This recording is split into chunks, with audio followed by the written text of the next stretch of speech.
itu sangat kompleks kan. Kalau tadi dari seminar-seminar itu kan memang manusia ini kan khalifatun fil ard yang tugasnya menjaga bumi kan, bukan merusak bumi kan gitu kan.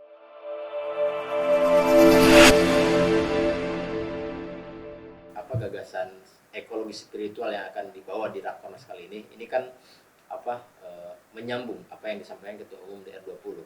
Nah, ini kan sebetulnya spiritual ekologi ini merupakan hampir disebut paradigma baru ya dalam dunia lingkungan ya. Nah, menurut Abang kira-kira secara apa yang akan dibawa oleh LPBI gitu kan kepada masyarakat secara luas tentang gagasan konsep spiritual ekologi agar mudah bisa diterima dan dipahami oleh masyarakat, Bang? Iya, jadi Nahdlatul Ulama sebagai ormas yang sudah 1 abad ya punya massa di grassroots gitu ya, itu menurutku seperti game changer ya bagi isu lingkungan ini gitu, karena kan sebenarnya isu lingkungan ini tadi ya, kalau kita dengar dari beberapa narasumber itu bahkan ada yang bilang itu sangat bagi orang awam isu lingkungan ini masih sekuler ya, quote and quote gitu ya. Jadi dianggap dia terpisah dengan agama gitu ya. Nah, sehingga pendekatan Gus Yahya dalam R20 itu melihat bahwa ya kita sebagai organisasi tadi terbesar ya, dan kan total populasi muslim di Indonesia ini 87% ya, artinya terbesar di dunia. Dan kalau kita lihat datanya Pew Research and Consulting tahun 2050, agama Islam ini adalah agama terbesar.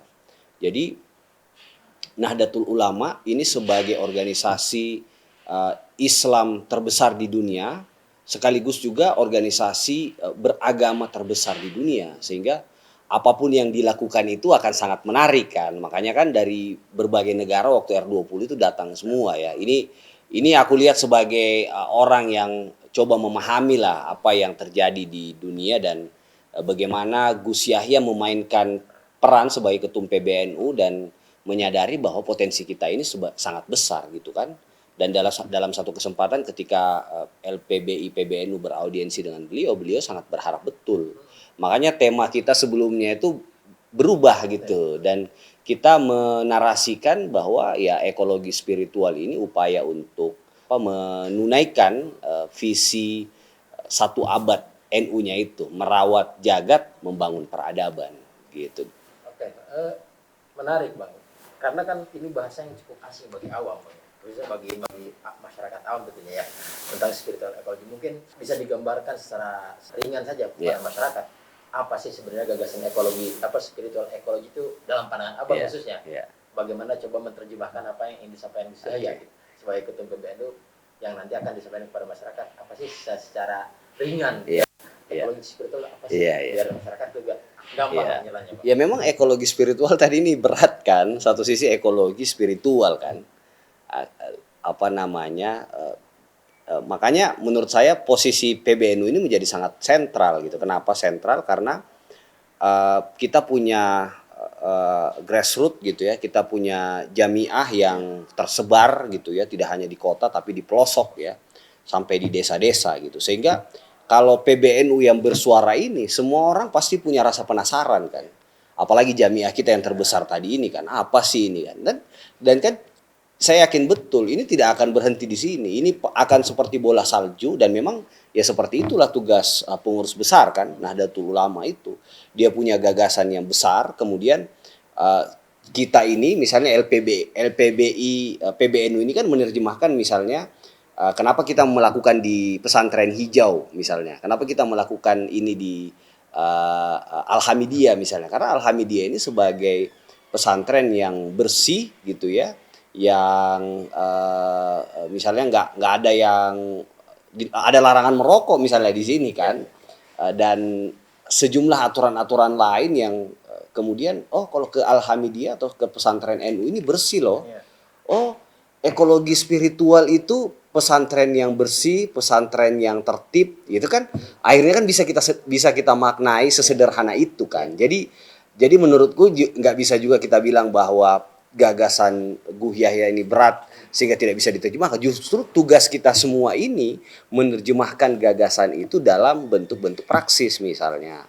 Misalnya Rakornas ini yang mungkin yang lain mengadakan di hotel atau di mana, ya LPBI PBNU sebagai namanya saja lembaga eh, penanggulangan bencana dan perubahan iklim itu ngadain di pesantren, dan dampaknya memang bagi teman-teman LPBI di provinsi maupun di kabupaten kota itu juga semalam diskusinya, oh kalau kita buat kegiatan bisa di pesantren ternyata. Oh ini pesantrennya kok bersih banget gitu kan, kayak bukan pesantren NU katanya. Jadi maksud saya ya walaupun itu quote and quote semacam godaan gitu ya, godaannya itu ya kayak candaan gitu, tapi kan itu saya kira itu masuk ke relung hati Jamiah Nahdlatul Ulama kan. Nah, sehingga menurut saya memang ya tugas kita sebagai lembaga gitu kan dalam kita ini organ pelengkap gitu ya dari struktur PBNU kan, sehingga kita itu ya menjalankan atau memastikan apa yang disampaikan oleh ketum PBNU ini bisa diterima dengan mudah di masyarakat gitu. Lanjut ya Bang, yang menarik sih memang Pondok Alhamdulillah ini menjadi satu prototipe kan Bang, prototipe pesantren hijau juga kan di program yang sama juga digarap diinisiasi oleh PBI juga dengan tim yang lain, karena ya beberapa tim juga agak sedikit bukan kaget sih, lebih kepada wah keren amat ya Alhamdulillah bersih banget. Kita kan biasanya kan pesantren NU yang notabene tanda kutip kita kan di Balai Rombeng gitu biasanya, Balai Rombeng yang ya sembarangan gitu, toiletnya masih ini, ternyata di sini sudah selain canggih dan emang rapi bersih benar. Nah, bahkan ada satu toilet kalau kata ini di sini tuh yang standarnya standar hotel kan, dan itu bisa dipakai oleh santri kan, artinya kan itu egaliter juga, ternyata sesuatu yang eksklusif itu bisa dirasakan oleh umat kita juga kan. Nah, kemudian gini Bang, soal ekologi spiritual ini kan gagasan kita bilang baru ya. Nah, kemudian bagaimana ke depan LPB akan melakukan terobosan-terobosan dengan mengambil gagasan awal, gagasan besarnya ekologi spiritual.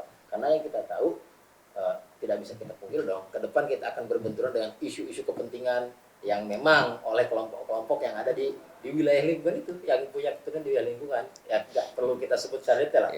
Orang semua sudah paham. Bagaimana? Karena salah satu tagline yang sering digaungkan oleh kita adalah bagaimana alam tidak dieksploitasi. Salah satu gagasan utama di ekologi spiritual ini.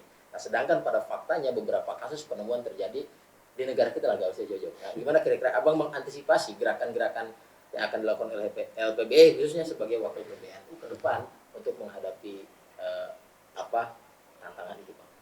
Ya, jadi LPBI PBNU sudah bertukar pikiran, bersilaturahim, mendapat arahan dari Gus Ketum, dan beliau hadir di acara kita. Mbak Lisa juga hadir ya sebagai ketua yang membidani kemudian sebelumnya kalau nggak salah juga Pak Aceh ketemu dengan Habib Bilal misalnya kan sebagai wakil ketua yang mengkoordinir lah urusan ini. Nah, dari situ semua arahan-arahan itu yang akan kita diskusikan, akan kita bicarakan gitu ya. Artinya kan sebenarnya sikap dari PBNU ini udah jelas nih arahannya ke kita kan.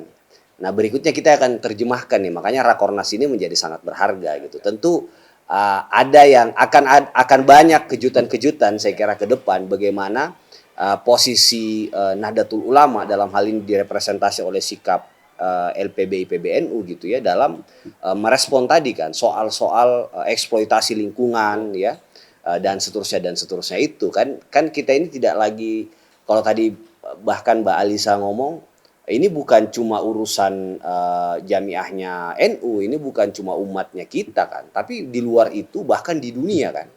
Kalau kata Gus Yahya, semua orang sekarang datang pengen belajar bagaimana sih ekologi spiritual itu di Indonesia kan, dengan aktornya ini PBNU. Jadi menurut saya ini akan sangat menarik ya, dan akan banyak saya kira ke depan kejutan-kejutan yang dilahirkan ya, utamanya misalnya pertemuan malam ini kan kita bicara bagaimana organisasi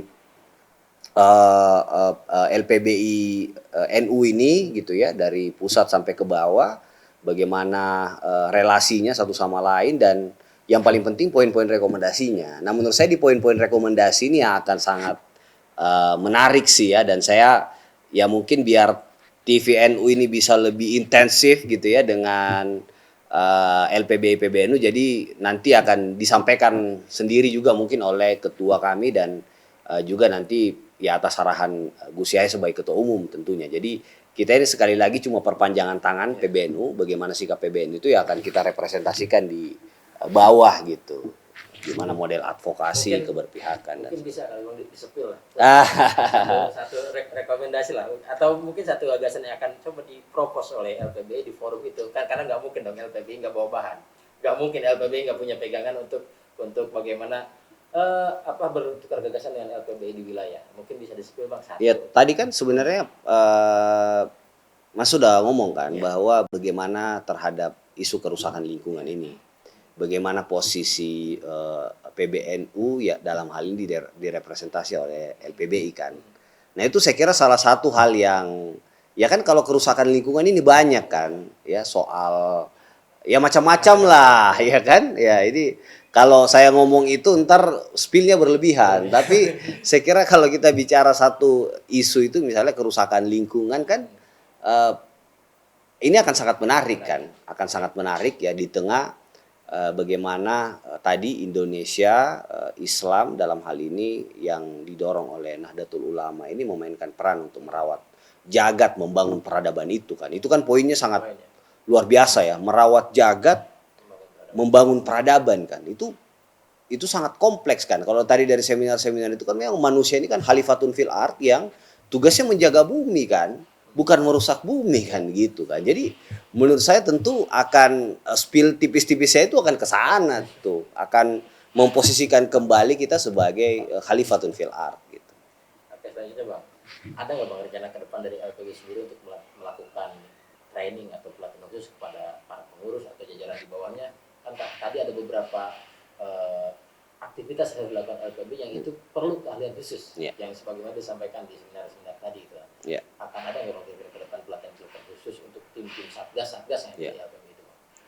Kalau tadi flow-nya aku lihat memang semua membutuhkan itu dan sebagai LPBI PBNU tentu kan akan sangat akomodatif ya terhadap usulan-usulan yang berkembang itu kan gitu kan tadi kan gapnya ini di misalnya literasi yang seperti yang disampaikan Gus Yahya tadi bahwa kalau kita bencana selama ini cuma ingat perahu karet misalnya atau bantuan apa misalnya kan padahal kan tadi lebih luas lagi spektrumnya ya ketika misalnya Prof Oman bicara tentang bagaimana manuskrip itu sejak dulu sebenarnya orang bicara itu tapi kita ini nggak pernah ya quote nggak pernah mau dengar kan atau nggak pernah mau tahu apa yang sudah dilihat gitu di masa yang akan datang kan gitu dengan sains tentunya pendekatannya. Jadi menurutku ini akan sangat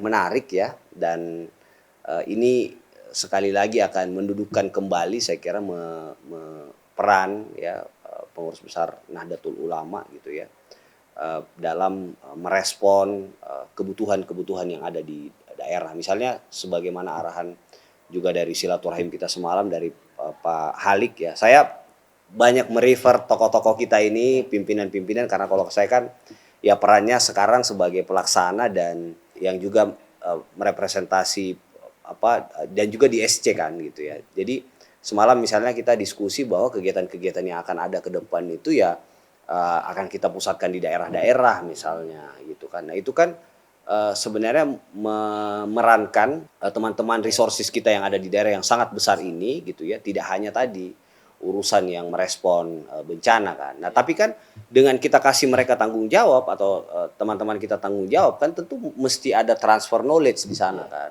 Jadi ya tentu ruang itu ya pelatihan, ada pembekalan-pembekalan dan segala macam. Dan tadi kan dari beberapa narasumber sangat terbuka kan, bahkan mereka sangat terbuka bicara bahwa kita bantu. Tadi misalnya ada best practice Mbak Nisa misalnya kan jelaskan tentang pesantren ekologi itu seperti apa ya, bagaimana peran perempuan di sana.